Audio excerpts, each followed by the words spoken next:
एक निर्दयी धूप के नीचे रमेश सूखी धरती से जूझता है। उसका माथा पसीने से तर है। उसकी हरकतें निराशा से भरी हैं। रमेश अपनी मुरझाई हुई फसल का सर्वेक्षण करता है। उसका चेहरा चिंता से भरा हुआ है। जमीन बंजर है। हम इस सूखे से कैसे बचेंगे? उनकी पत्नी की आवाज, एक नाजुक उम्मीद।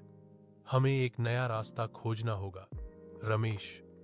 अब हम केवल जमीन पर निर्भर नहीं रह सकते। रमेश की हताश गुहार हवा में तैरती है। हम और क्या कर सकते हैं? खेती ही सब कुछ है जो मैंने जाना है। कृषि कार्यालय के अंदर रमेश ध्यान से सुनता है, क्योंकि अधिकारी जैविक खेती के लाभों की व्याख्या करता है। कृषि अधिकारी, जैविक खेती आपके मिट्टी के स्वास्थ्य में महत्वपूर्ण सुधार कर सकती है।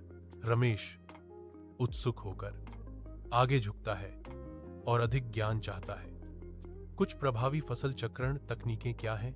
कृषि अधिकारी, अनाज के साथ फलियों को घुमाने से स्वाभाविक रूप से नाइट्रोजन स्थिर हो सकता है।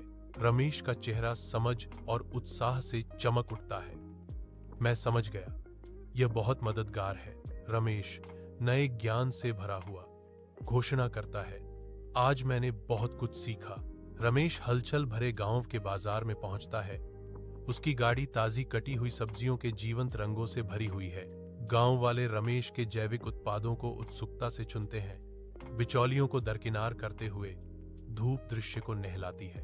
बाजार जीवंत बातचीत से गूंजता है, सामानों के आदान प्रदान के साथ ध्वनियों का एक सिम्फनी। रमेश गर्व से मुस्कुराता है। उसका दिल अपने ग्राहकों की संतुष्ट मुस्कुराहटों पर खुशी से भर जाता है।